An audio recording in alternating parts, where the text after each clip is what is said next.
What's going on, guys? Welcome back to another episode of Renegade Marquee on the Renegade Pop Culture Podcast Network. My name is Mike. Joining me, as always, is the Streamin Demon, Jacob. What's up, y'all? We've got Hayden. Howdy. And we've got the package deal of Josh and Crystal. Yeah. And today's episode is going to be something. We are talking about Clint Eastwood's new movie, Cry Macho, and two Amazon musicals of varying qualities. We've got Cinderella. Pointed lightly. And we have Everybody's Talking About Jaime.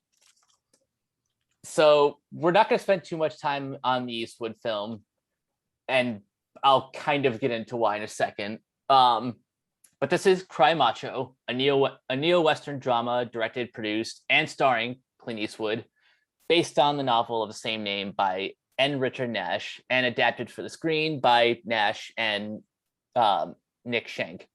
So the film follows Mike Milo, a one-time rodeo star and washed-up horse breeder who, in 1978, takes a job from an ex-boss to bring the man's young son home and away from his alcoholic mom. Crossing rural Mexico on their way back to Texas, the unlikely pair faces an unexpectedly challenging journey, during which the world-weary horseman may find his own sense of redemption through teaching the boy what it means to be a good man. Honestly, I like this movie just fine. It's Clint Eastwood doing Clint Eastwood. There's nothing really new that he brings to the table, because this is the same sort of like old man redemption story he's told at least 5 different times since Unforgiven. But the stuff that I did like were the quieter moments when it was really just him and the boy talking to each other, driving around, and just kind of hanging out in that cantina. But other than that, that's honestly about all I have to say that I haven't already in my quick thoughts. Josh, you just saw this movie today. What are your thoughts on this one? My honest opinion is that it's fine.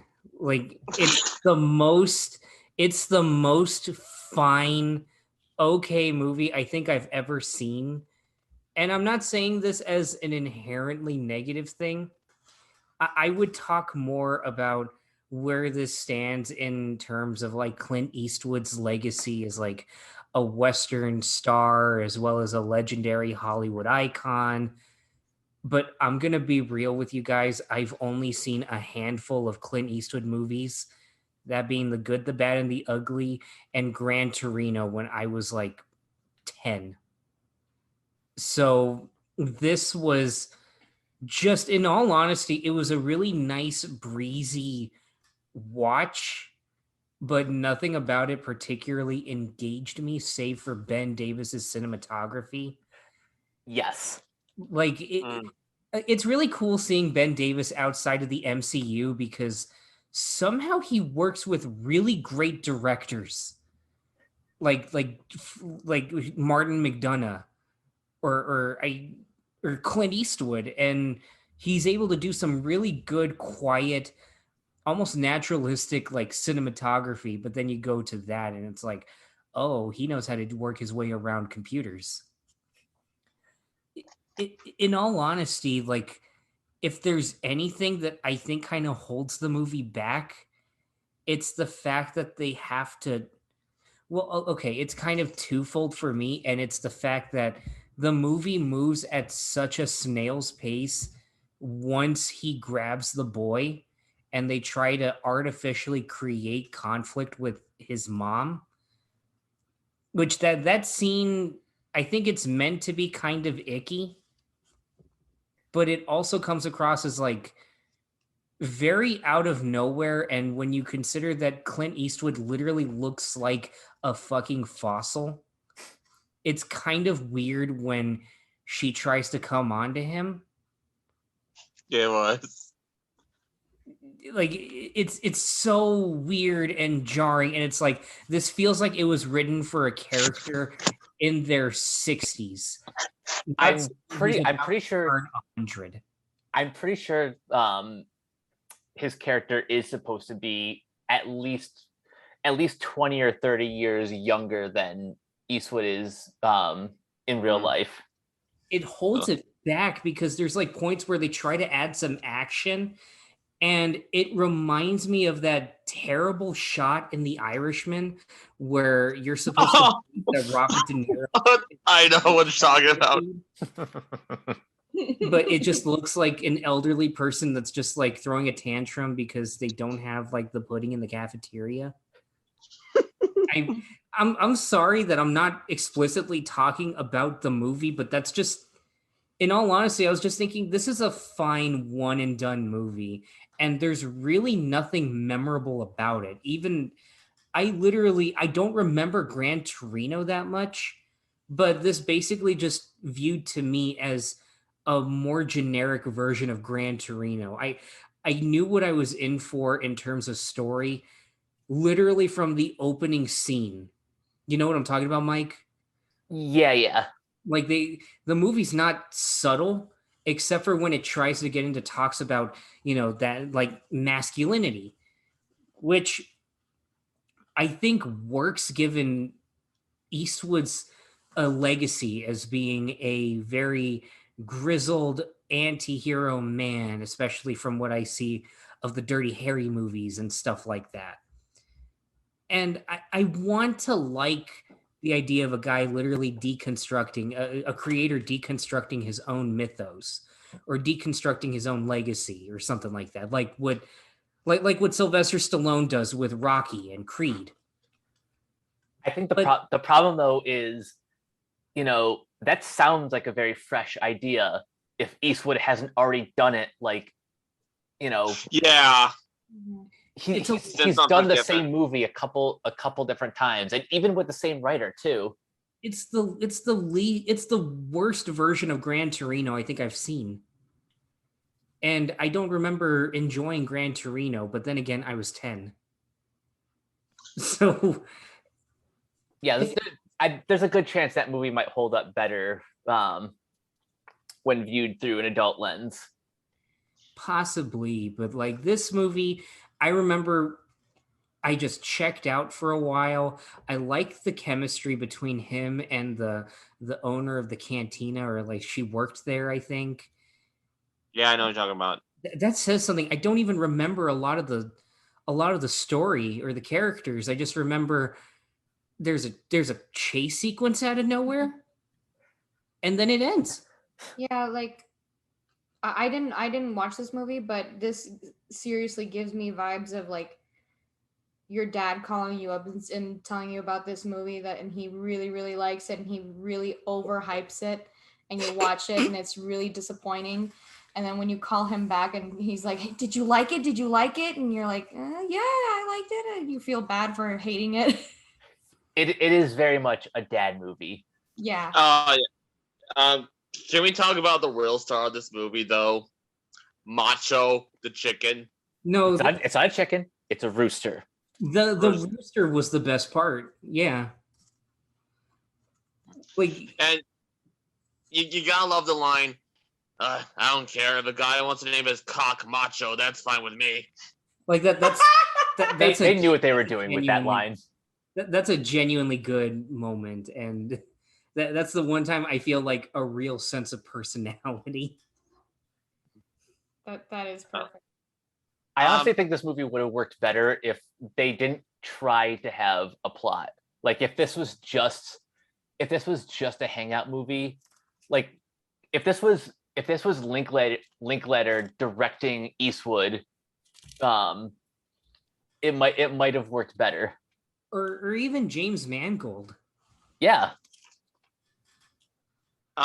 Yeah, that you do kind of give a Logan vibe with this.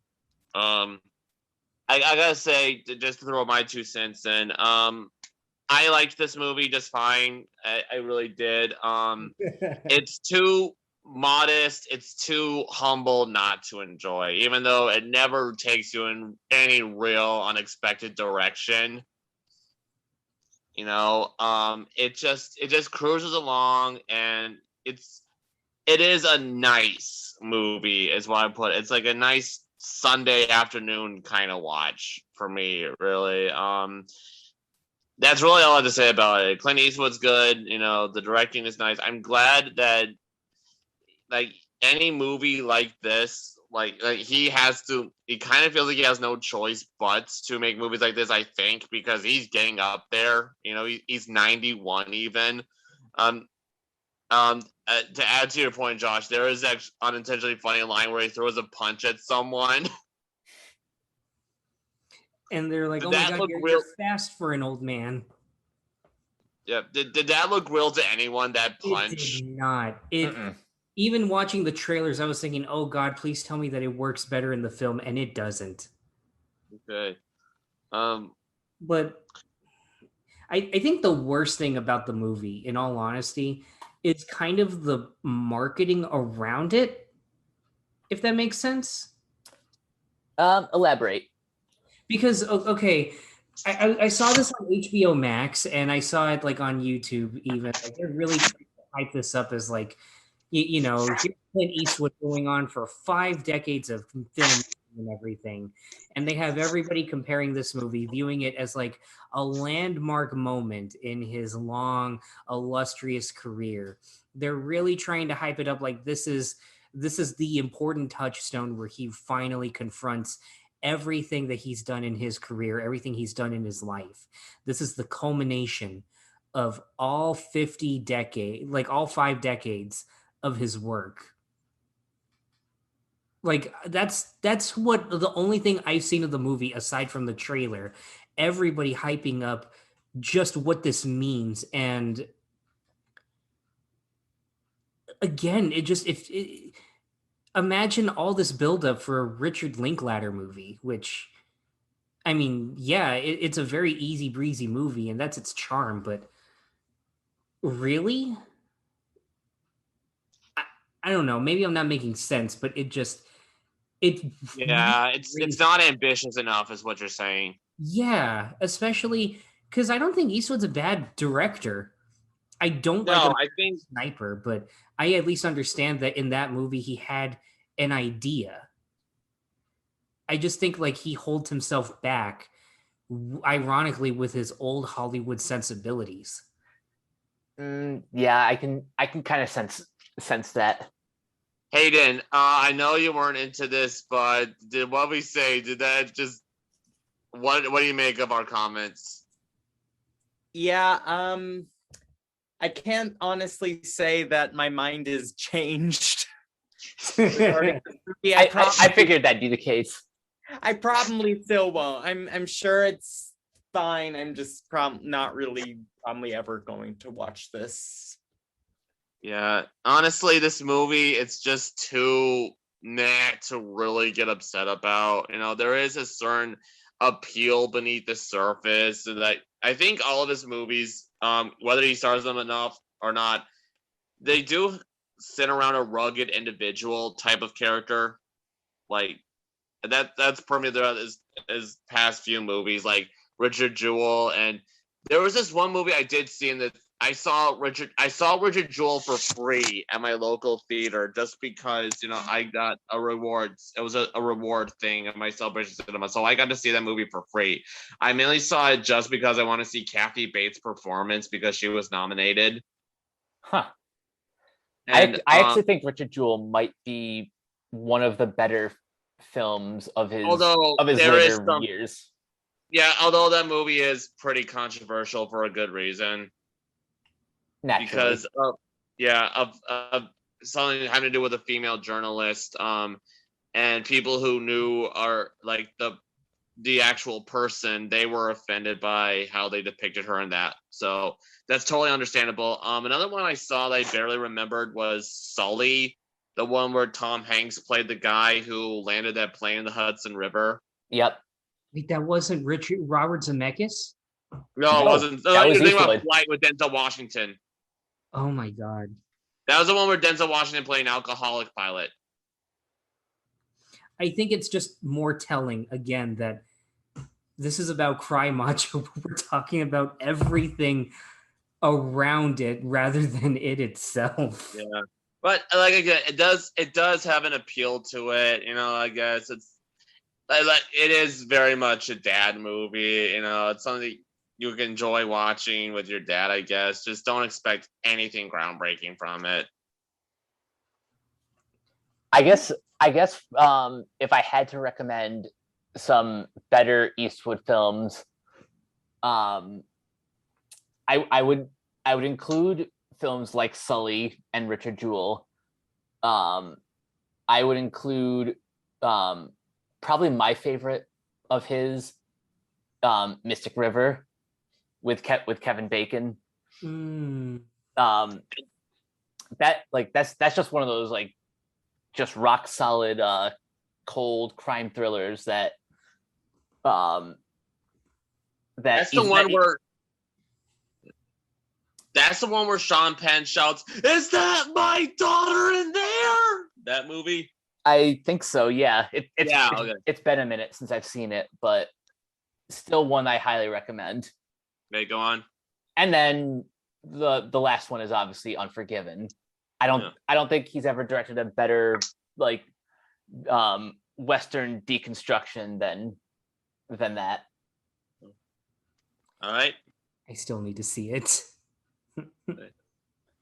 That's a good one. I've seen it, but it's been ages. I need to watch it again. Yeah, one of these days I'll probably go through like a big Eastwood marathon, but that more on that another day. Are you guys ready to talk about Cinderella? Oh God. Okay. Let me go. ease us into it first. So this is a musical, directed by Kay Cannon of Pitch Perfect fame, and stars Camila Cabello as our titular Cinderella. She is a orphan girl with an evil, and I use that term loosely, stepmother who has big dreams with the help of her fabulous godmother. She perseveres to make them come true. Josh, I'm going to go to you last, because I know you and Crystal have notes, to say the least. Hayden, I'm going to go to you first. Your thoughts on Cinderella? My boy. Oh boy. So when I first heard about this movie, I wanted to give it benefit of the doubt. I enjoyed the work of Kay Cannon in the past, like Pitch Perfect and Blockers. I thought those were perfectly solid, well done, fun movies. And I really liked the idea of casting Billy Porter and Idina Menzel, and those I thought were pretty fun choices. And then more and more began coming out about the movie, and I had to come to grips to me realizing that I think movies were maybe a mistake. I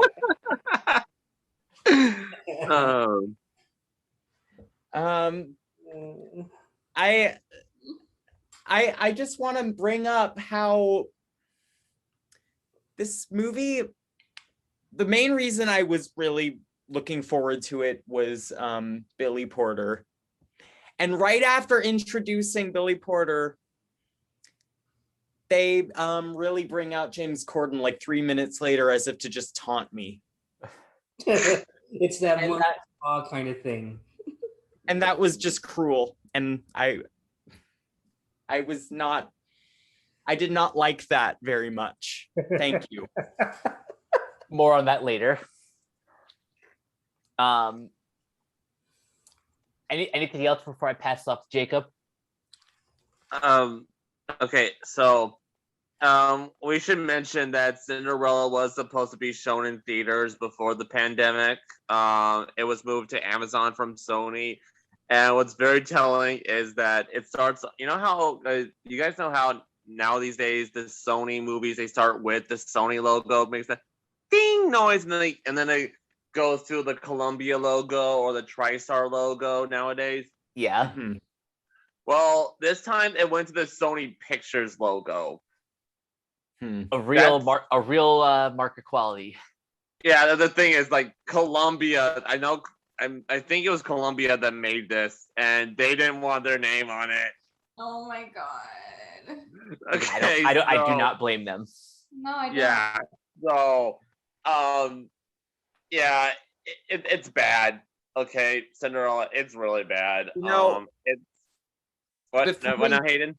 Yeah, I'm just saying before we get into tearing this thing apart, I will say some of the things that I actually thought were fine. I thought that the sets and the color schemes overall, I thought they were fine. I thought those looked pretty nice overall. Really? I thought it looked perfectly fine and like colorful and what it wanted. However, I think it conflicted with I have a theory that these were costumes that were for a completely different movie that was like going to be some more like some historical thing, and then they just said, okay, we're making Cinderella and we're making it a jukebox musical. Yeah, I kind of see it. Just whoever was in charge of the costume design. Ugh. I'm sorry. but Okay. It was garbage. Everything about this movie is garbage. We'll get to Okay. Hold on. We're not ready yet. Okay. I gotta ask though, Hayden, how can you say such mean things about James Corden, your co-star in The Prom? That's a very good question. Yeah. Moving on. Okay. Okay. Yeah, I didn't mean to rub it into your face there, Hayden, but yeah, this movie, it's the best way to describe this movie is, remember those hip fairy tale movies from the 2000s, like Cinderella Story with Hilary Duff? And Are you dissing a Cinderella story in this household? Because I will not tolerate that. there was also Story is a masterpiece. I will not hear otherwise. there was also Ella Enchanted. Remember that one, guys? Oh, Which you're not about to drag the other Cinderella film. I'm not. What's Ella Thursday. Enchanted already ruined the original book it was based on. Yeah. No, I'm just saying Cinderella, this movie was the backwash of that genre, I think. Okay, carry on. Okay. It's bad, okay. The only things that made this movie close to being freaking unwatchable were the musical numbers and James Corden. But overall, like, it was bad, but it was, to me, it was more of a shrug of the shoulders type of bad. Just, like, it was really those two things that repelled me from ever giving this another watch. But if you take all those out of the equation, this is just such a cheap, generic, just completely just annoying watch. You know, it's nothing to remember. It's just that it's just such a blah movie to me. It was just blah. That's the best way for me to sum it up. It's just blah. Yeah. All right, before I go to Josh and Crystal, I'll give my general thoughts, which are pretty quick. Yeah, it's bad, but I will give this movie some credit. I think while the character itself is very out of character, I did like the the few times that Idina Menzel got to belt it out. Billy Porter, for the 5 minutes we get to see him on screen, was just delightful, and he is always the bright spot of any bad movie he somehow finds himself in. And the guy on the page, at least, this version of the Prince is probably one of the more interesting versions compared to, frankly, any other version of this story. But really, other than that, it's like they made every wrong decision for how to tell how to adapt one of the greatest fairy tales of all time. And the blame is 100% at the feet of James Corden. So, Josh, you have the floor. Okay, I'm gonna go real quick, Crystal. Hold on to your butts. I'm gonna go as quick as I can because Crystal is even more pissed than I am. First of all, if you want to know like my 100%, like even like slightly filtered but still complete thoughts on it, I recommend going to the website right now and reading my review. It's probably the lengthiest thing I've written for the site, and quite frankly, I think it deserves a Hugo Award or something. It is a masterpiece, your review. And see, I want to give Corden a compliment sandwich real quick. I want to say something positive before I want to say something negative before I lead to something that I personally disagree with you with that, Michael, that it can be 100% at his fault. He did conceptualize the thing, but to do the negative thing first, I'm not about to say that James Corden is a nice guy, though. Just because I feel, especially considering everything surrounding it and the persona that he's built up and everything, I want to point out just real quick, since we are about to get into a big strike in Hollywood, I want to point out that apparently there was a point back in before the COVID times where there was a Writers Guild of America meeting, and James Corden showed up without any of his staffers to advocate for a lower pay grade for new late night writers. And he did this so he could hire writer assistants for 13-week periods and not have to pay them as much. And he tried to backpedal this. You might be wondering why I'm bringing this up. Again, compliment sandwich. He tries to backpedal it by saying, trying to help is disappointing to me, to say the least. I would never, ever want to pay a writer less than they deserve. Never. I love every writer on my show, and all I ever wanted from that meeting was to explore whether talented people could get a better opportunity, to where someone who was in that meeting said, James, you showed up to a guild meeting as an employer, flanked by your executive producer, to advocate for the show's interests, to pay writers less. If you want to give young, talented writers a shot, you can pay them the guild minimum.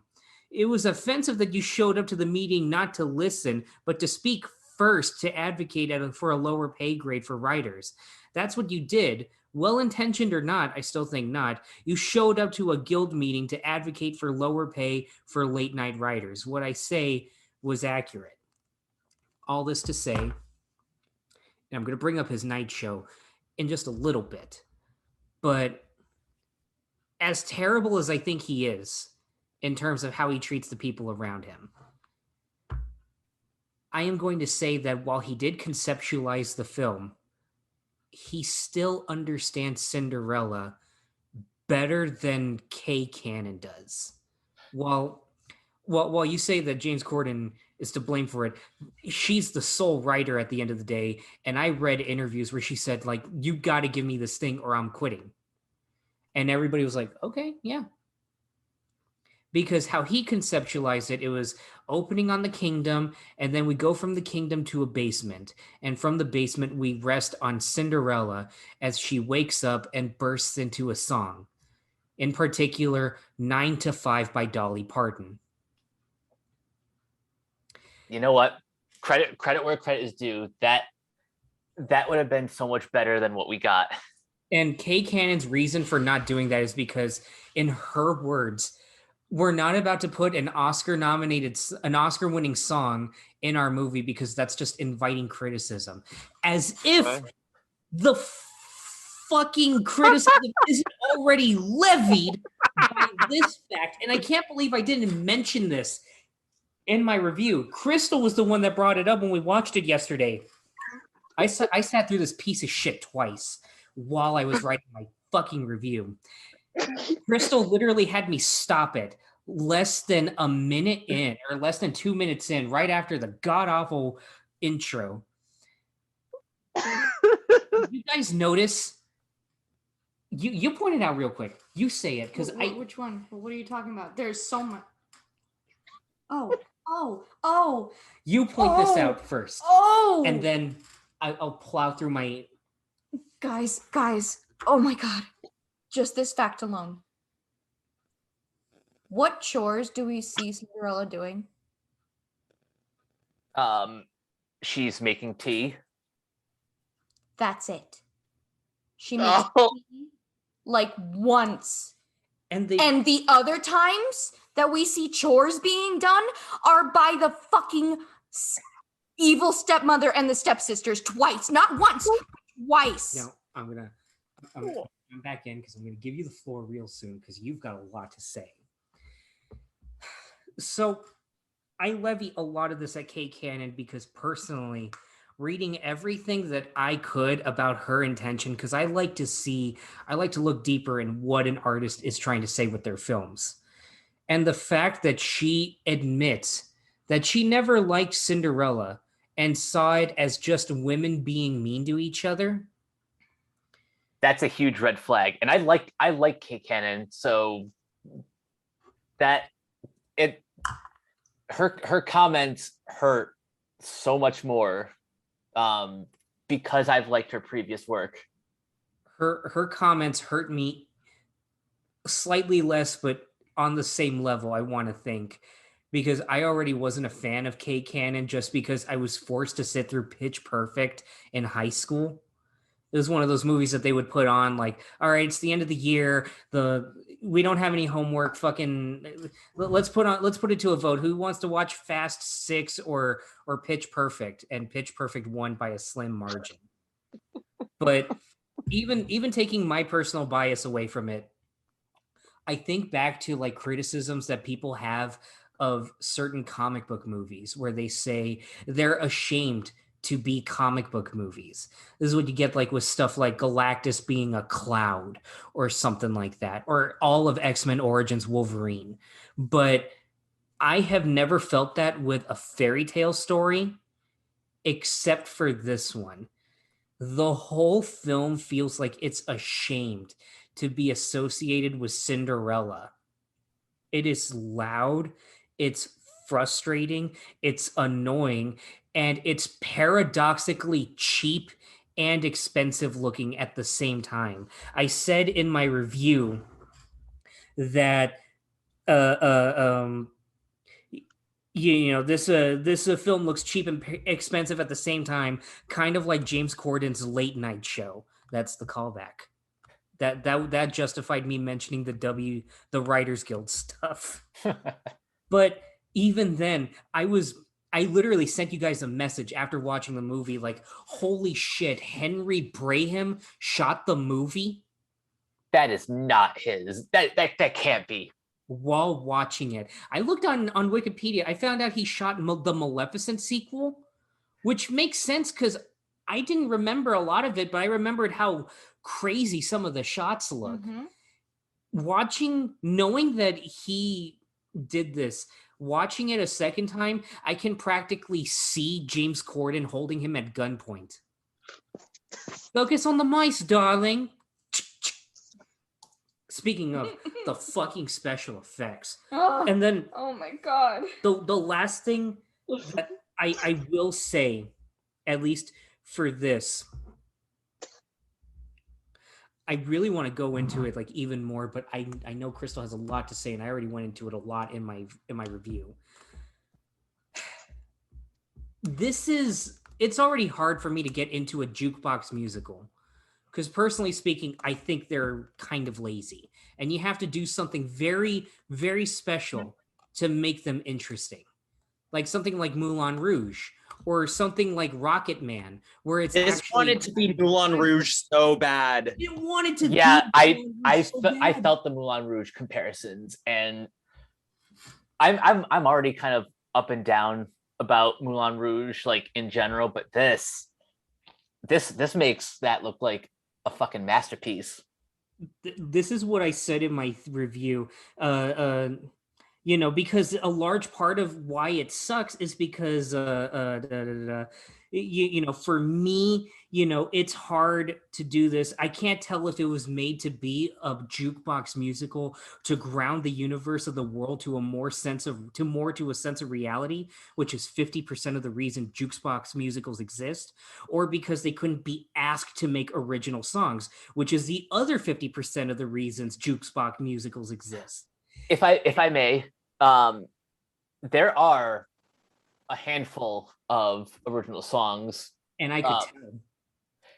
Yeah, they were so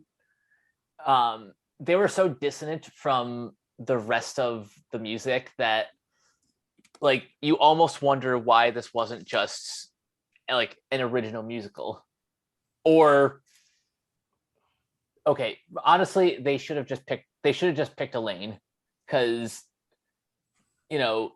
jukebox musicals are very hard to get right. Almost all of them fail because you're trying to force a story around songs that have like their own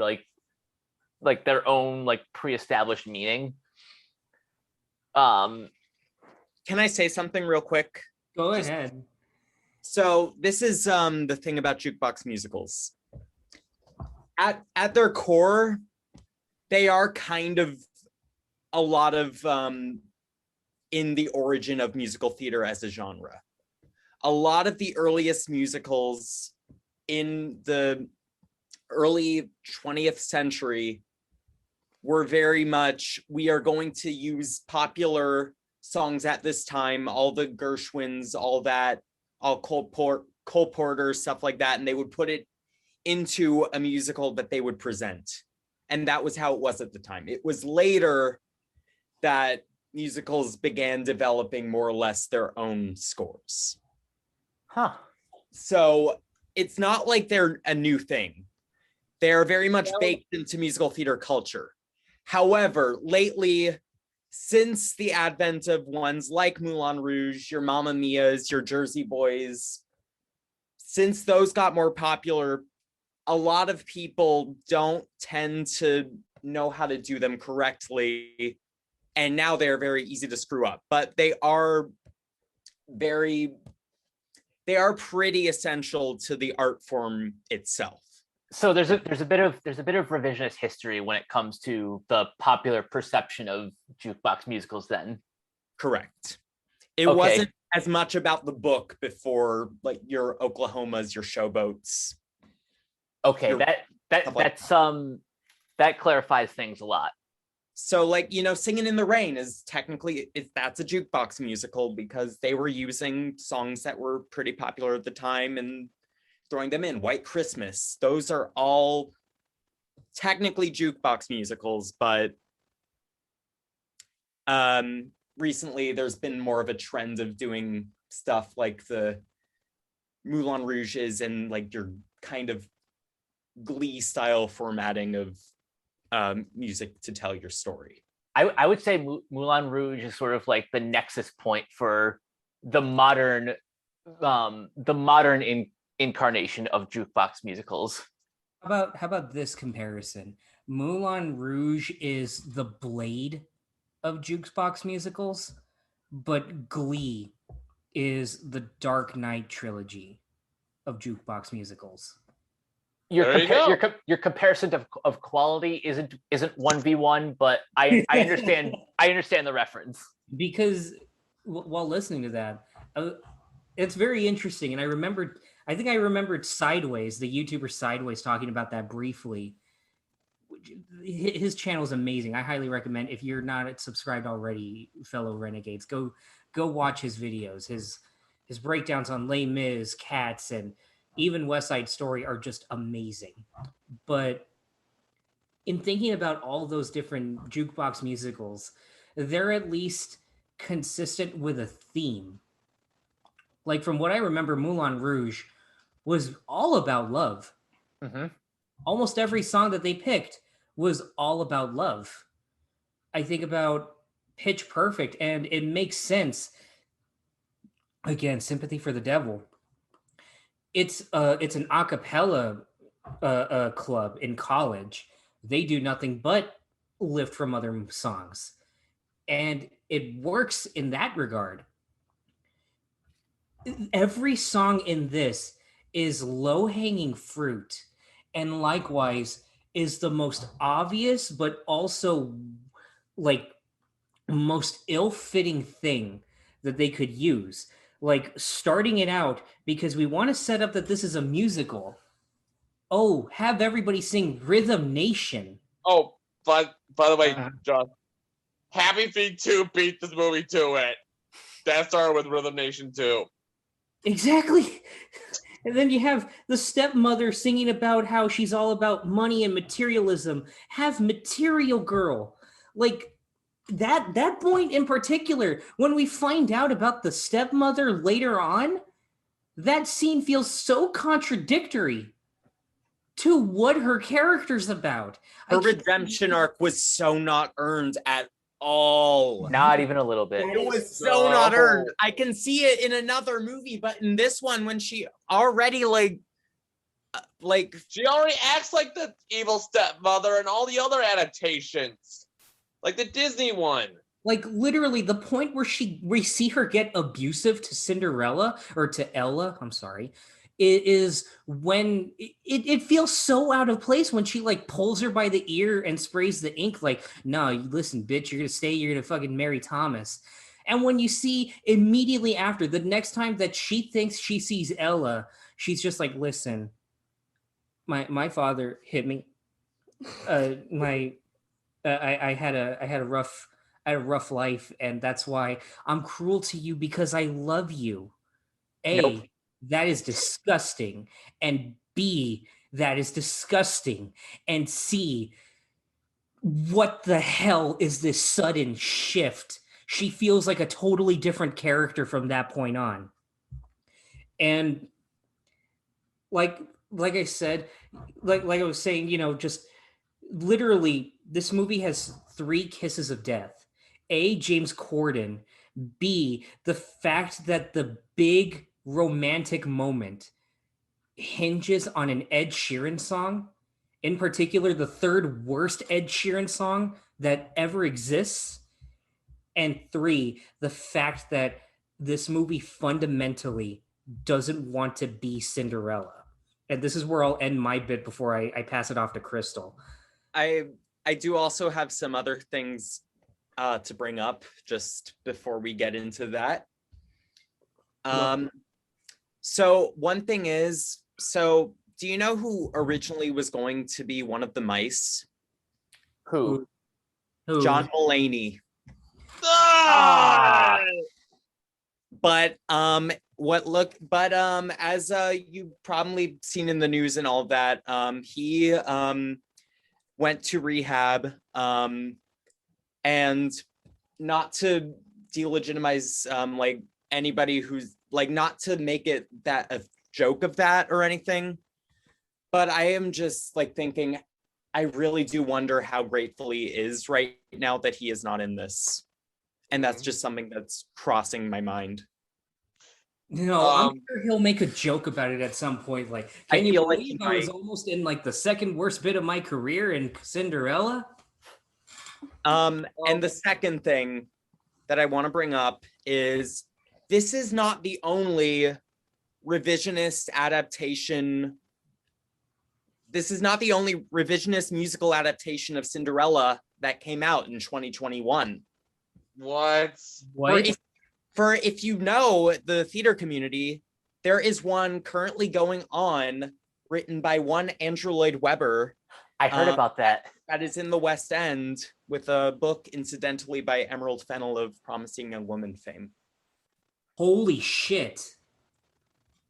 And that is on stage right now. I listened to it and I really did not care for it, but from just hearing it, but from what I'm hearing, I hear the stage production might be a little bit better than the cast recording, so I'm going to give it that grain of salt. But the Webber revisionist Cinderella, from what it seems like, is the better one. And I can't believe I have to say that. Okay. James we also have to mention another problematic person, Camila Cabello. Hugely problematic. Now someone's gonna have to explain this to me because I'm not as in the know about why people don't like Camila Cabello. I mean, her performance in here was nothing special. He was clearly auto-tuned. It's because apparently back in the day, she had a very racist Tumblr, I think. And she kind of says some off-kilter things about Black people, which about Chris Brown, Rihanna. Oh god, that's even worse. So it kind of makes it even funnier unintentionally that Ella's worth in this movie hinges on whether or not the one prominent African American or the one prominent Black performer accepts her. The irony of that is just through the roof. It crossed my mind, I will say. It crossed my mind. And also how she demands to be called queen. This is where... Go ahead, Jacob. No, go ahead, Josh. Go ahead. Because this is where I'm going to end it before I jump it over to Crystal. But this is a direct quote from my review. Again, check it out. The writer-director caught a lot of flack back in 2017 for her Netflix-created show, #Girlboss, as well as deflected criticism for her take on the story by seeing people's minimalizations of her adaptation of Cinderella as, quote, girl boss Cinderella, and be surprised, and by saying, my wish is that people can watch it and be surprised that it's more than that. And that we can have more nuance about works with female protagonists, and that we won't oversimplify what someone's dreams can be. And I completely agree with that sentiment. I do think that we should have more nuance when having films with female protagonists. Far too often do we see characters driven only by their passions, but sacrifice any sort of personality or motivation, and end up becoming a blank slate for the audience to insert themselves into, rather than the complex issues that come with being a modern woman trying to make their way in the world. But when your story checks all this criteria and more, to the point where it might as well be a completely different story, as well as relies on Ed Sheeran songs and a town crier that is directed to be like an overly enthusiastic theater student auditioning for an underfunded Hamilton production, mixed with the subtlety of an iCarly episode, I think maybe it's a good point to take a step back and examine how your story has presented itself. This is the worst movie I have seen this year. And I hate it, but that is nothing compared to how Crystal sees it. And I'm laying the floor down because I think she has an interesting perspective compared to all of us. Because, well, for one thing, you're the only woman in this episode. Yeah. So not intentionally, it just kind of planned out that way. We need someone to crash this sausage party. Oh God. Okay. So, as your all's resident whammon, this movie. I said something to Josh earlier today, and he laughed his ass off. And I'm gonna preface this by saying I'm completely joking when I say this, but this movie pissed me off so much, it made me question, you know what? Maybe women's suffrage wasn't a good thing. I hate this movie. I cannot say that with enough venom in my blood to say that I hate this movie. It has a flat out 0 out of 10 for me. I am like actually shaking because of how much I hate this movie. I would, by the end of watching this, which by the way, fuck you, Josh, for making me watch it all the way through, because I begged him. Our future marriage is strained because of this film. I begged him to let me walk away and not have to watch it, and he wouldn't listen to me. So I sat through the whole thing. And by the end, I wasn't even like angry anymore. I was actually sad. I was actually hurt by how bad this movie is. I'm just going to start off by saying everything that Josh said just now about this Cinderella movie not taking any elements from Cinderella, it's completely on the head. This movie is not a Cinderella movie. It's not. What did you describe it as? Because I wrote it down in my review. I don't remember what I said. I think you said it's Beauty and the Beast with extra steps. Yes. That's what it is. Or Beauty and the Beast, or Princess and the Frog with extra steps or less steps, depending on how you look at it. And just, it's not a Cinderella movie. It's not. The only thing that ties this movie to Cinderella is that there's a bitchy stepmom. That's it. That's literally it. Not even. Because she's not even like bitchy at him at her for the right reasons. Oh, this movie is so ultra. I'm also gonna say this. I am a feminist. I believe that women should be equal to men, right? That's no brainer. This movie is so ultra feminist. It spins circles in the IKEA parking lot back to being sexist. It does. It really, really does. It makes every girl in this movie seem like a dumbass because they're so ultra like girl power. What about your favorite character in the movie? Named after our buddy and resident like guest co-host of the podcast. Princess Gwen. Oh my God. They were so dead set on putting down every single, I want to make this as clear as possible. Not a single male character gets out of this movie without being put down in some way, shape, or form. Not a single one. And they went out of their way to make an entirely new character just to put down the prince and make him dumb and incompetent in everything. That's literally Princess Gwen's only purpose.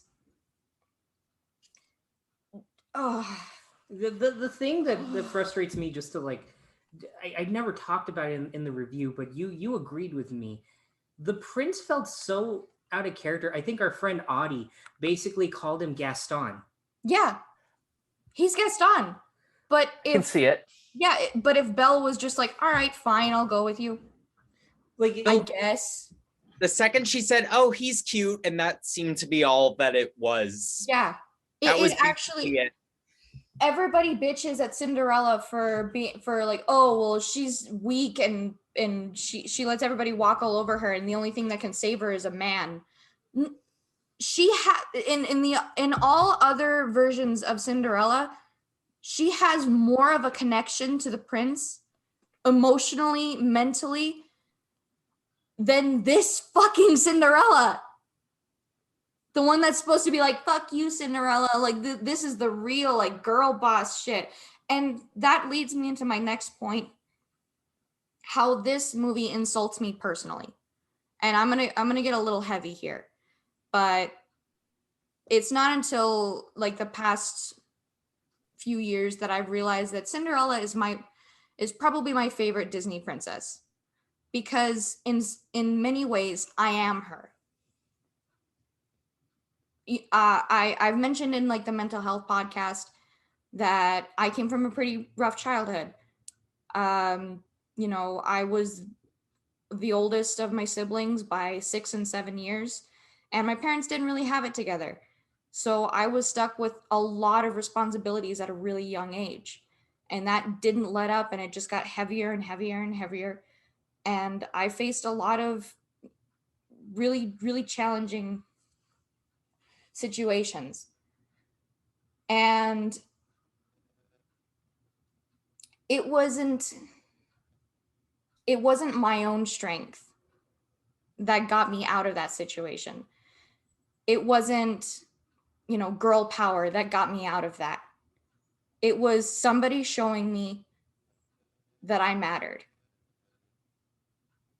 Because my family put me in a position that I couldn't see my self-worth. It was impossible for me to see. It was impossible for me to get away.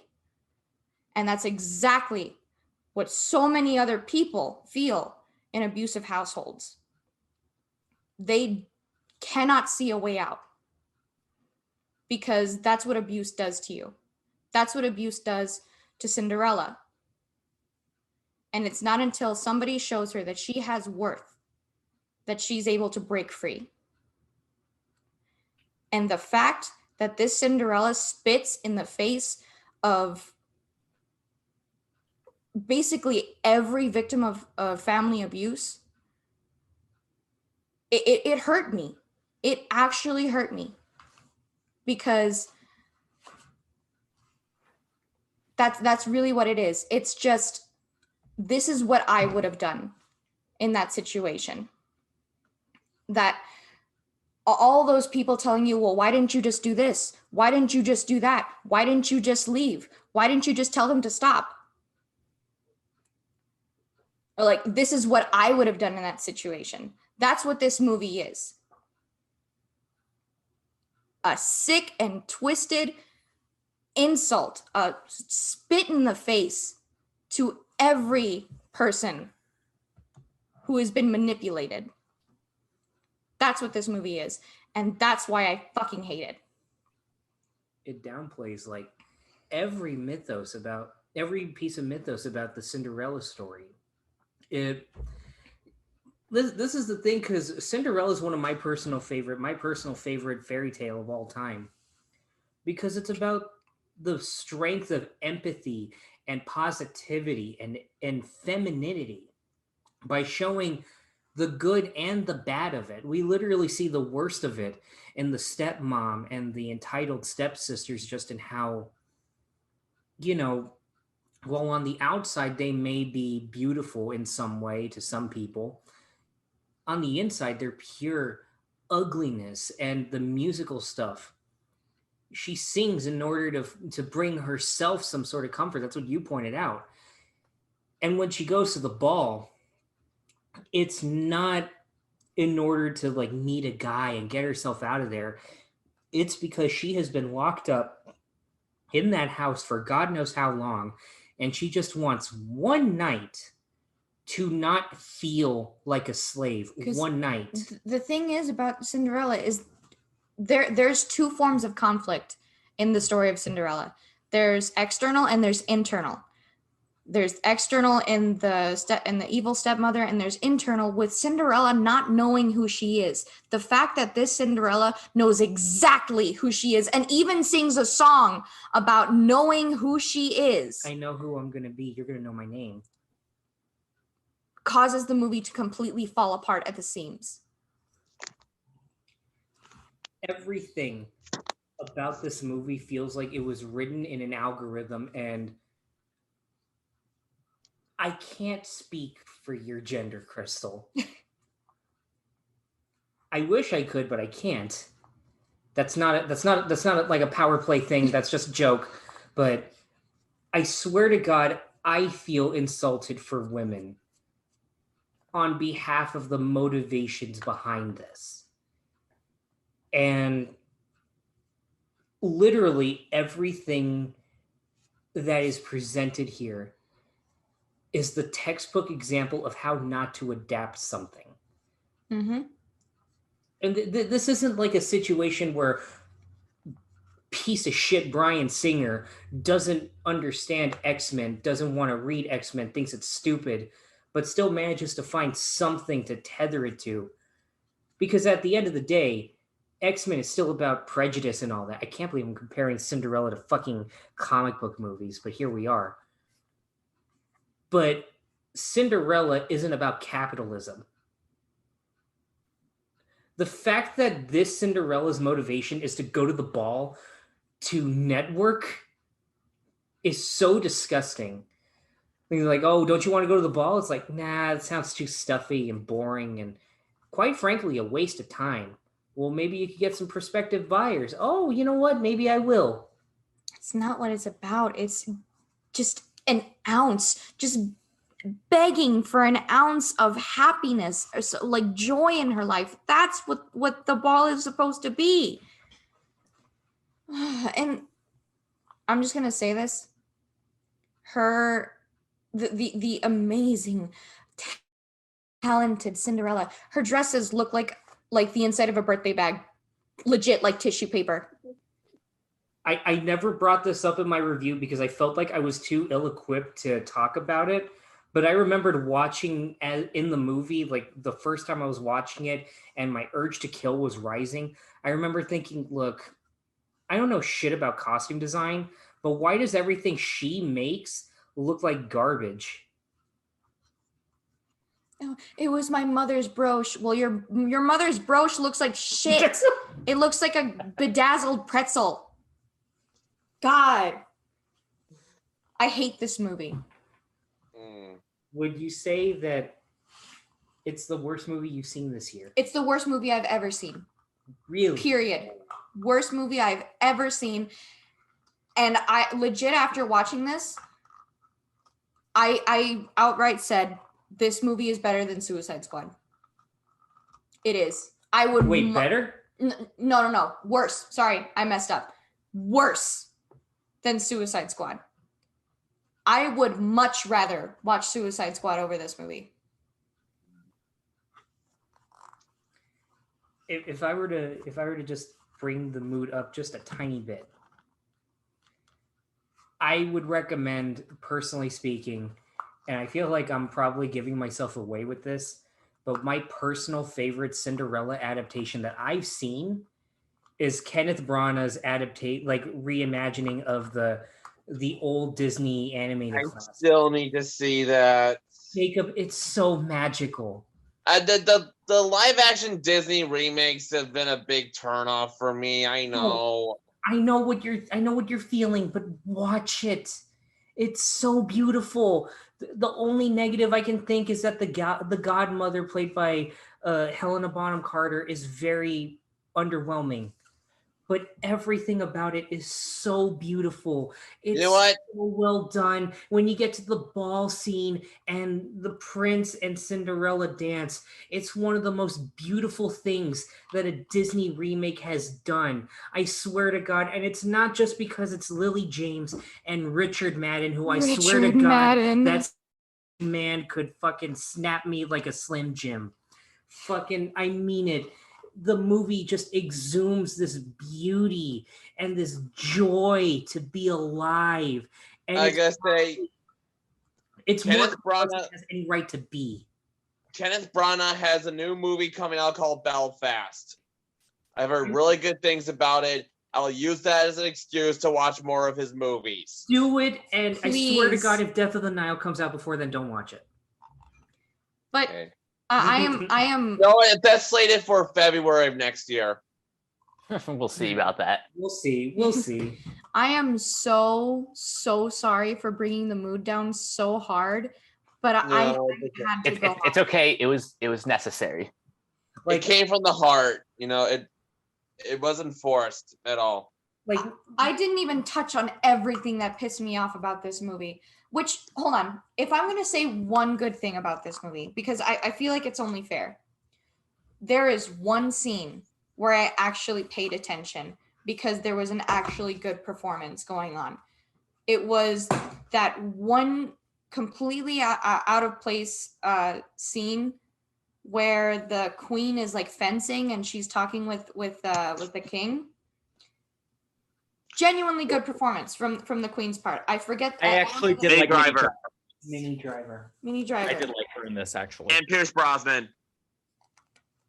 She actually gave a genuinely good performance, and the only reason why I latched onto that was because there are no other good performances in this movie. And they wasted a I don't know, I think Minnie Driver's a classically trained theater actress.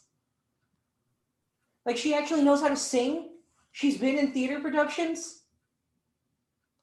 Of all characters, why didn't they give her a fucking song? Nope, nothing. They did give her a bit of something at the end, but that's They it. gave her a morsel. They gave her a fucking crumb. Like that. That scene was so out of place. I was looking at him like this. Why did the cinematography like actually get good for a second? What's going on? What's happening? What movie am I watching? It I really go does back- feel like it was taken out of a completely different movie. It did. I don't Editing even of remember this- that movie because I remember that part because I was too distracted by the painfully unfunny joke involving the sea monster. Also, the editing in this was out of control. Oh, It was Bohemian Rhapsody levels of bad. Another point that I've seen brought up about this movie, this is from Beth Elderkin, who some of you might know. She was on she's a writer that used to work for IO9, was on a Channel Awesome back in the day before not doing that anymore. She one thing she said was, this is a tweet that she made. I am watching Amazon Prime Cinderella. It's bad, but my biggest problem may be the smallest detail. In a sexist world that bans women designers, rulers, and business owners, how are there professional women musicians everywhere? Yes! oh my god! Oh my That's god! a really good point. That scene Yeah. actually threw me off the edge because I'm not kidding you. I'm not kidding you. Every single male character in this movie cannot escape it without being put down. Even the fucking performers at the ball have to be put down by a girl boss celloist who just takes over the fucking performance. And Why? That scene was completely unnecessary. That character was completely unnecessary, other than to say girl power. And What it- the fuck? it contradicts the stepmother's motivation for being Yes! a Oh bitch. my god! Oh my god! Oh my god! Oh my god! Oh my god, Crystal's getting her second win. I'm breaking. I'm breaking. I'm You say-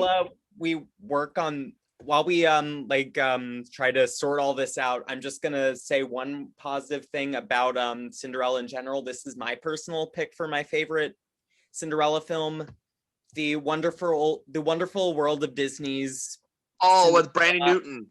with Brandy and Whitney Houston is Oh. always going to be my favorite. I That's watched very- parts of that when I was younger. I liked what I watched. Yeah, it's been a minute since I've seen that, but I On Disney remember Plus, it's I remember the- ABC like hyping that up like all the time. Wasn't Jason Alexander in that one too? Yes, he He's is. the king. Oh wow. No, That's- Jason Alexander is the assistant to the king. Oh, that's right. Victor Garber and Whoopi Goldberg are the king and queen. Oh, Victor Garber was in this. Wow. Can I just throw in this little positivity in it. I thought the idea of the godmother being the caterpillar that Cinderella saved from a spider. It turned out, and then the caterpillar turned into a butterfly, which turned to the godmother. I thought that was kind of cute. Yeah. Yeah, conceptually, things like that worked. But then you're distracted by scenes of James Corden when he's human. He's a mouse who's turned into a human. He refers to his dick as his front tail. Remember, this is rated PG, not PG-13. PG. Yeah. And then the part where they turn back into mice and you see almost this disembodied head floating on the little mouse body. That, I hope I would forget that scene, but no. that was horrifying.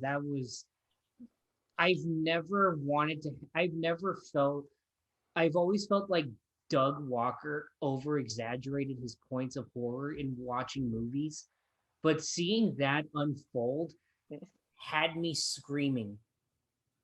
Literally inside, I was so scared. And I know that wasn't the intention.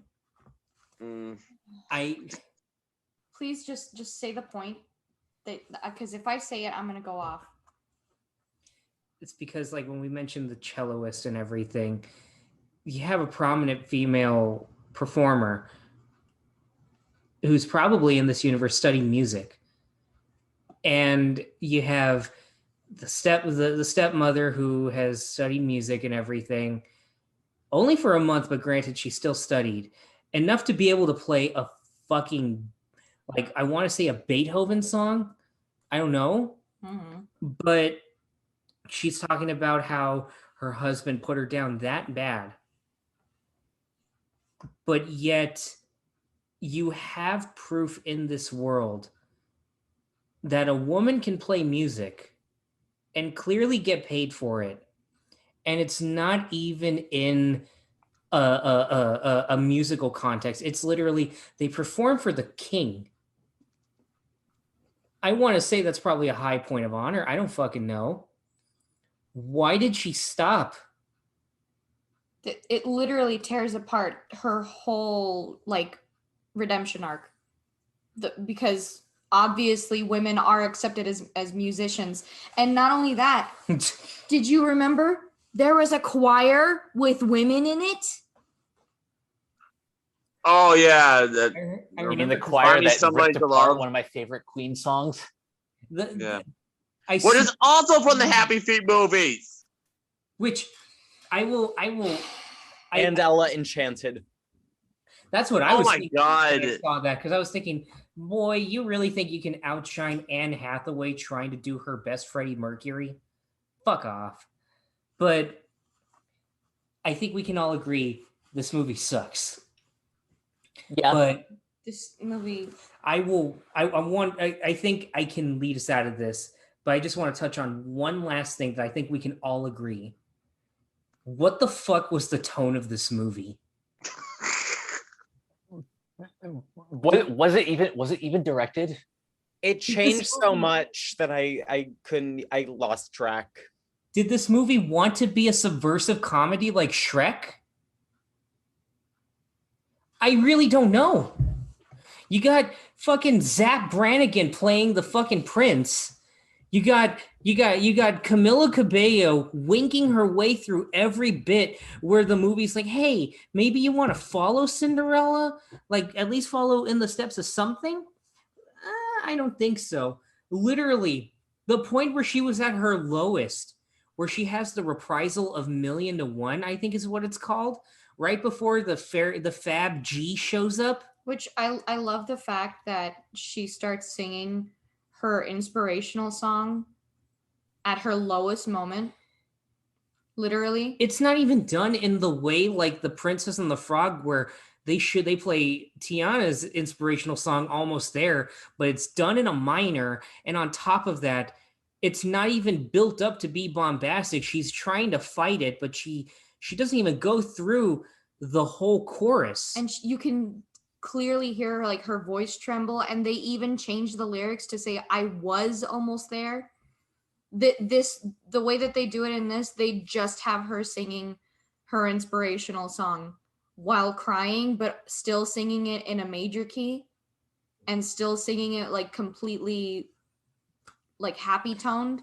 And that was supposed to be seen as her wanting to go to the ball, but I didn't get that at all. They got fucking the point where where the prince realizes, oh my god, it's me, Ice-T. I care now. You guys made me care more. And she's just like, oh God, he's going to go on. It's like, fuck you for wanting to, for putting aside this pure expression of emotion. You got that god-awful sequence where all the women in this movie are at their all-time low. The marry it, bury it thing with probably the worst editing and worst camera shots of the whole movie, but it can't be a complete downer for the fucking movie because you have to include the maids of the castle shredding on guitar because it's also a badass song. Like, and we wonder why men internalize all their emotions when literally the two times that men express like internal emotion in this movie, the women that they're talking to just treat them like absolute fucking idiots. Think about that. When the prince is like pouring out his soul to her, she's like, oh no, this is gonna be a long thing, isn't it? Fuck you, bitch. And then when the king is like serenading the queen, he's like, she even says, what did she call him? Like singing? I don't fucking remember. Like she literally just calls him like something to the effect of dirtbag.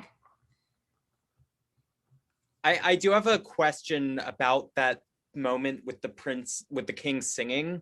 Go ahead. Pierce Brosnan. Did any of you think that might have been like just an in-joke to Pierce Brosnan's embarrassing himself in Mamma Mia?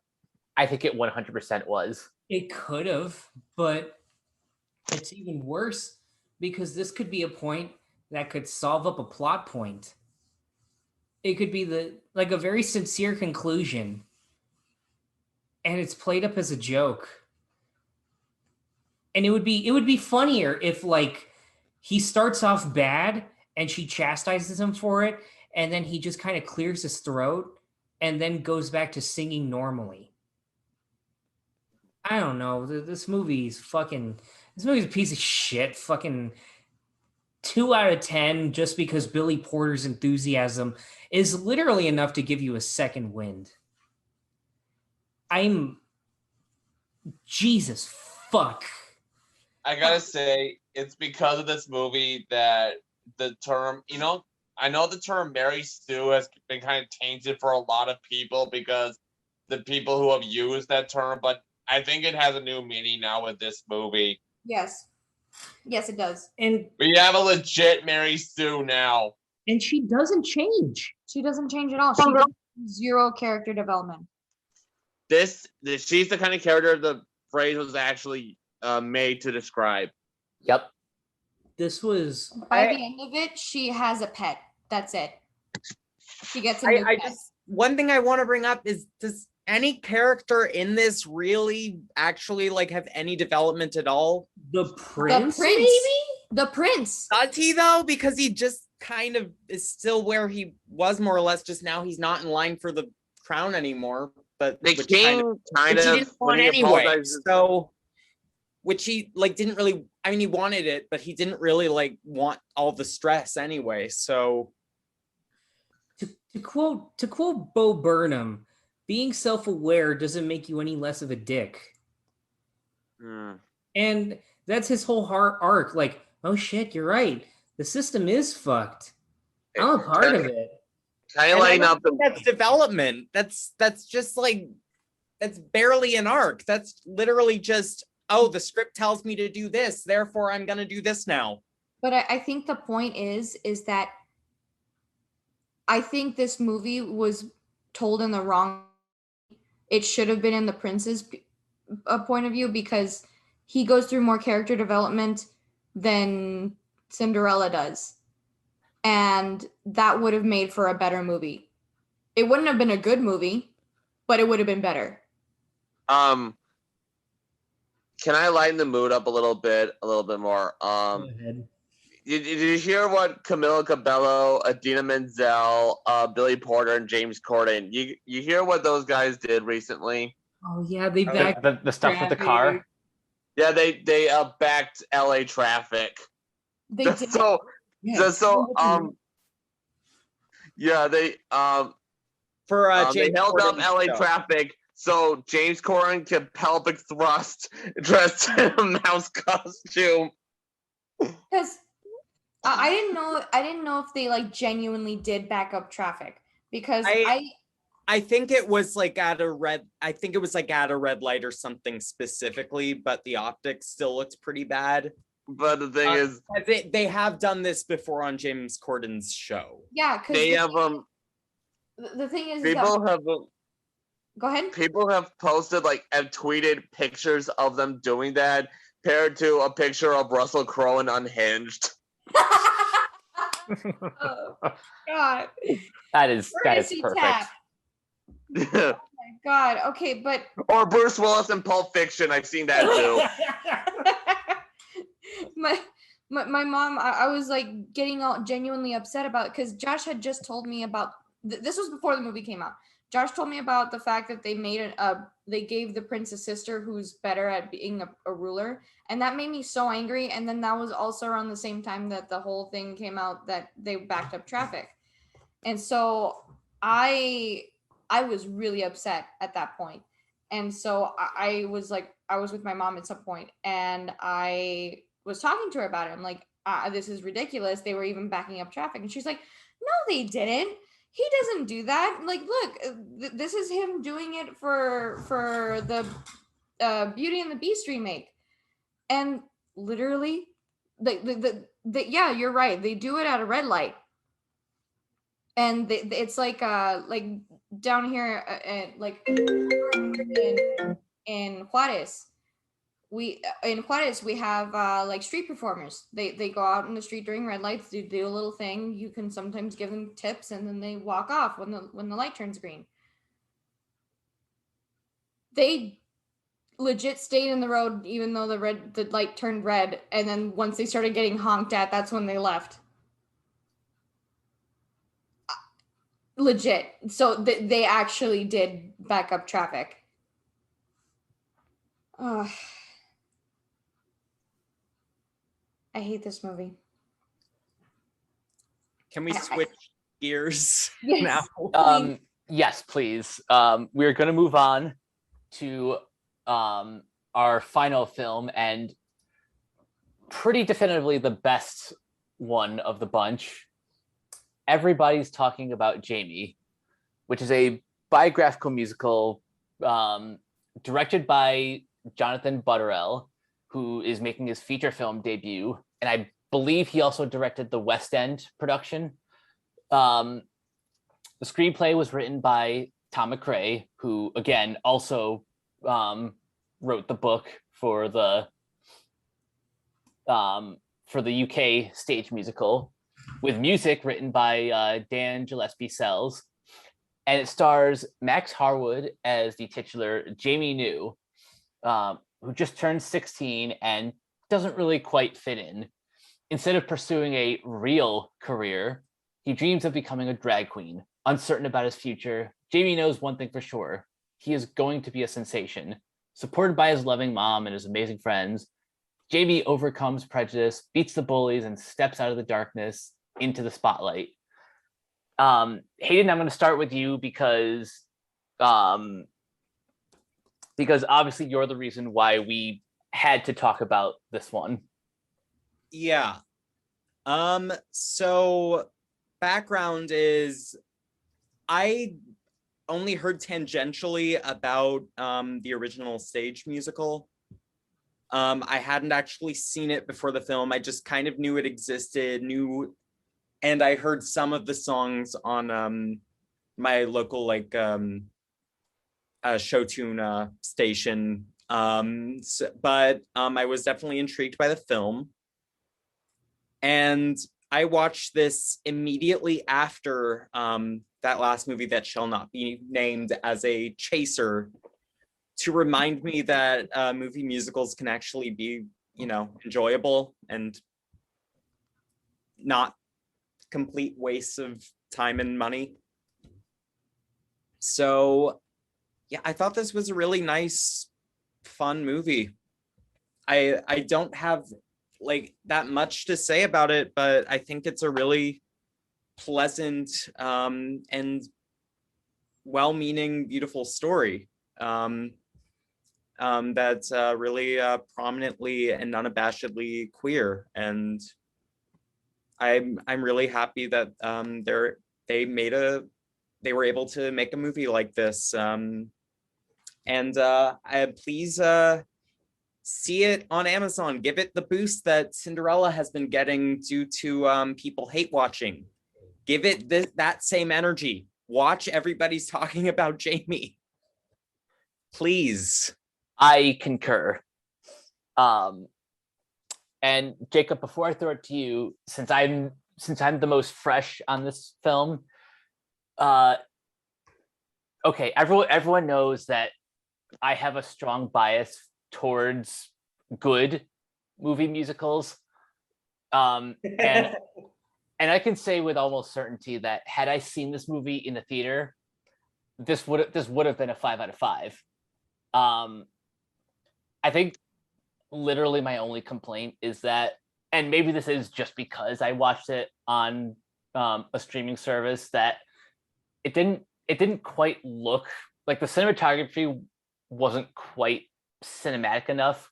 They for the musical numbers themselves, some of them just absolutely popped, but I think just this movie feels like it was meant to be shown on a larger screen.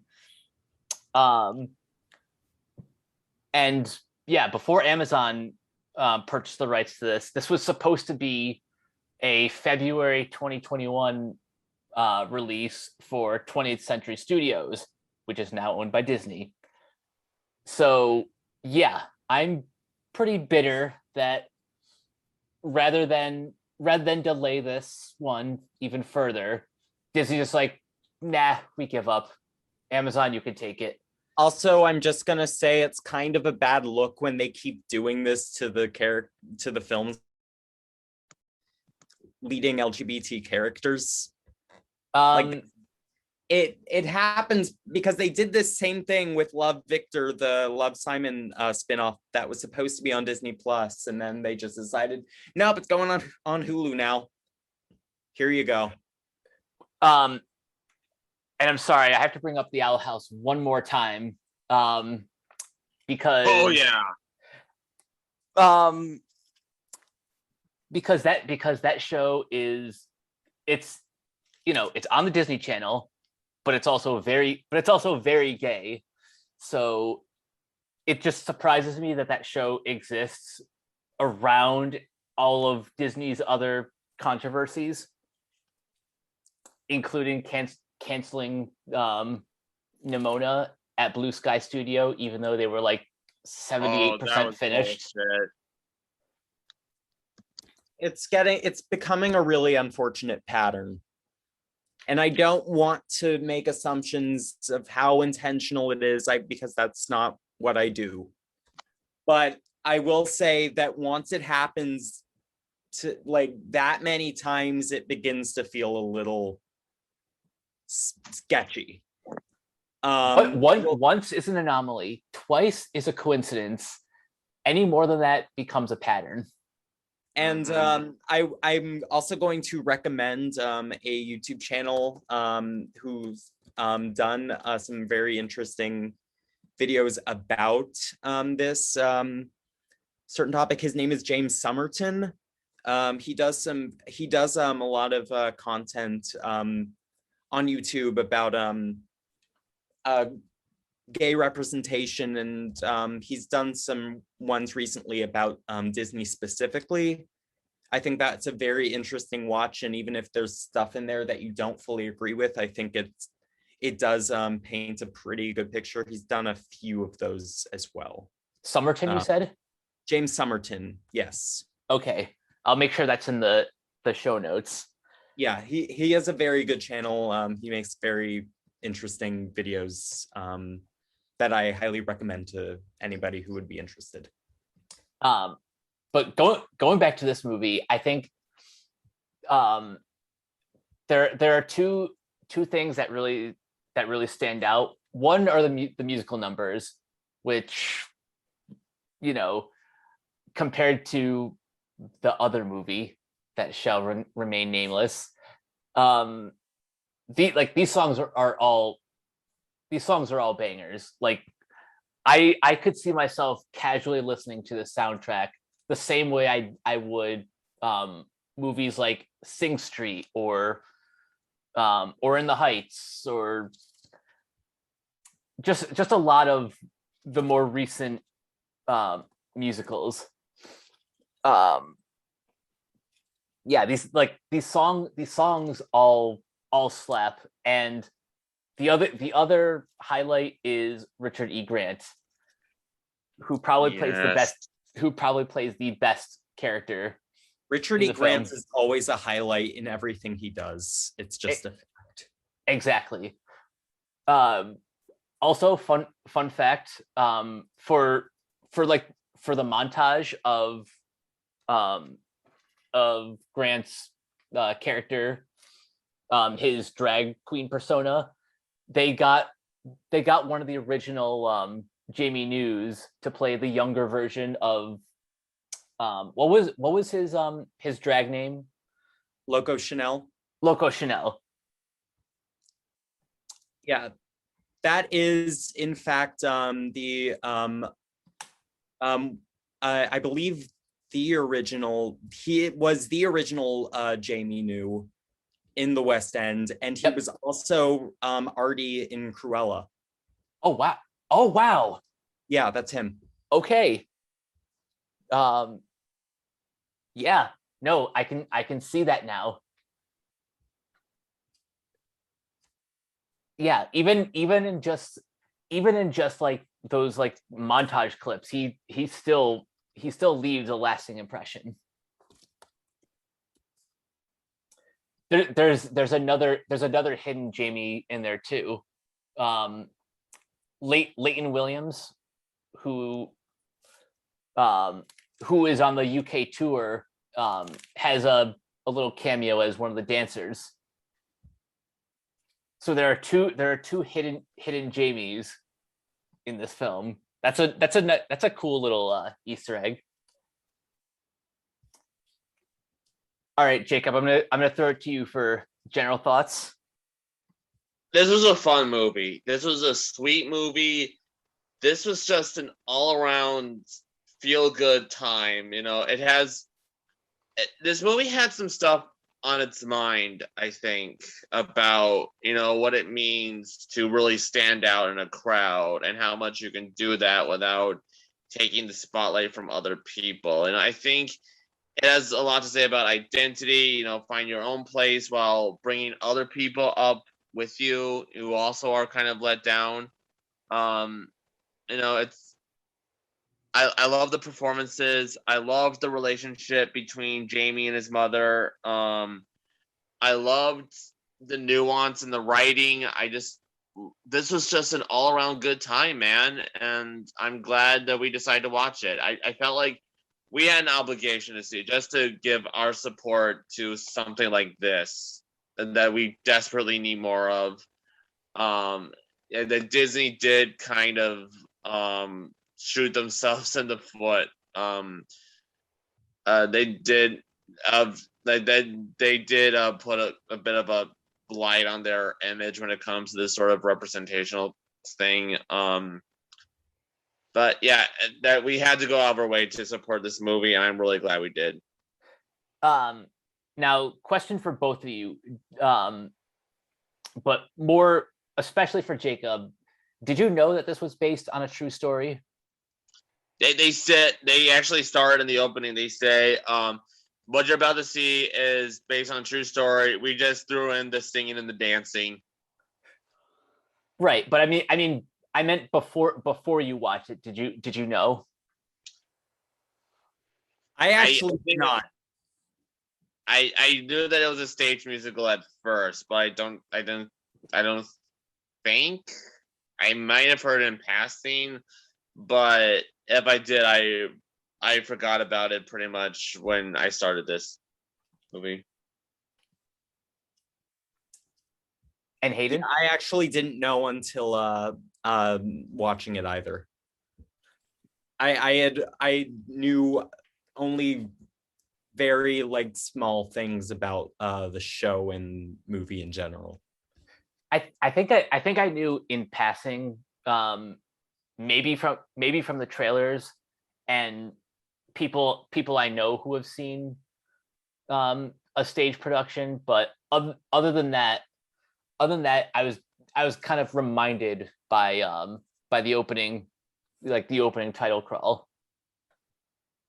But I think knowing that it's based on a true story kind of enhances a lot of moments, like specifically like the more dramatic moments, like Jaime's relationship with his mentor, and the whole deal with his father, which that hurt to watch almost as much as the scene in Shazam where Billy goes to visit his birth mother, and she's like, no, I don't want you. I didn't lose you. I abandoned you. And you guys get that sort of vibe? I was mostly cringing whenever the mom like kept lying, trying to protect him. And I understood why she was doing it, but at the same time, I was just, no, please don't. It's gonna make everything so much worse. Yeah, no, I felt that. I felt that too. I thought it was only going to happen once with the birthday card, but like once she does it with the flowers, that's like, oh no, this is going to end so badly. Well, one thing we need to mention, his dad, played by Ralph Ineson, his homophobic father. What I found interesting is they don't shy away from how neglectful and how just like some parents just want nothing to do with their gay kid. And sadly they never come around to it. They never come around it. And we don't see Jaime be reunited with his father by the end, but in a way we don't really need to because he has his mom. In a way. Yeah, and again, because this is based on a true story, it's that much more effective when you don't get that redemption for the father. Yeah, sometimes it just doesn't happen. And I am actually really curious, like, to maybe one day watch the documentary this was based on. The documentary that was apparently aired on BBC Three is called Jaime, Drag Queen at 16. I don't know where that would be available, but I am kind of just curious to just for comparison's sake, how much of the musical and by extension the film is accurate to the real life events. Well, honestly, I'm not really looking for that much. I do think that this is a natural extension, though, of Jaime's persona. I don't. Well, I like how like this is necessary in the sense that we need this story told through his perspective. So we have both the documentary and the musical. Hayden, anything else to add? I mean, I just thought it was a really nice movie overall. I don't necessarily think it's trying to reinvent the wheel in any like filmmaking way, but I think in terms of its overall content and message, I think it's a worthwhile movie to check out and give support to show that people do want stories like this, and B, support actually good musicals that move along the medium and do something fun with it. Yeah, I think something that works in this movie's favor is that it's, you know, it's not an unsubtle movie in terms of its LGBT representation, but at the same time, it's still it's not in universe. They are trying to start a little revolution, but the story itself is more it's more relatable and universal than, I guess, how most people outside of the community view these type of stories, you know? Like this movie is just like, the movie itself isn't really trying to make a statement. It's just kind of existing, but it's existing and also just a really good example of the form.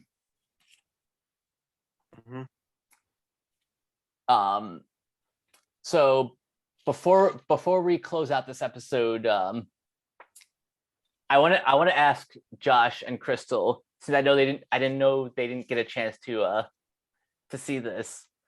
Does anything that we described sound appealing, whether or not you have seen Cinderella? I will say, after this, I think I need a break on musicals, but I'm definitely intrigued. Everything that you guys talked about with this sounds so incredibly different from what I've seen from other musicals. And I'll be honest, I am very welcome to that.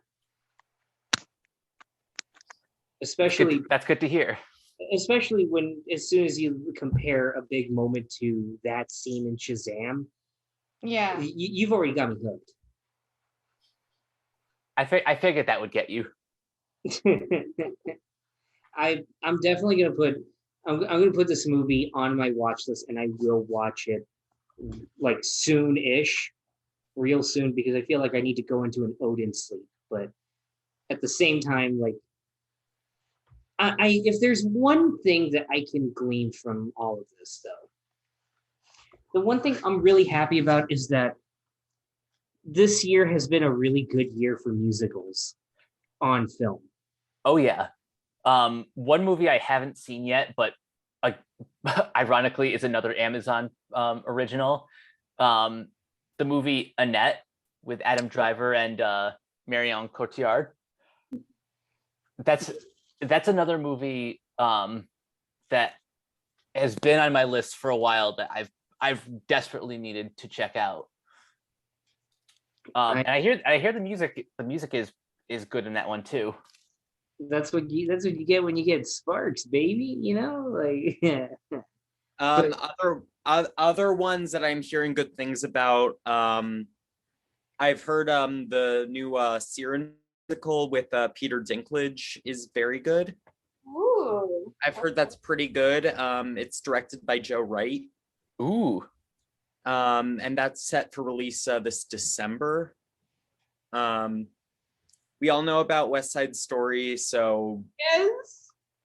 yeah. I also we have upcoming Tick Tick Boom, directed by Lin-Manuel Miranda, coming to Netflix and theaters this November. Which I'm very excited about. I'm very intrigued by the other Jonathan Larson musical, and this time making it more of a direct biopic.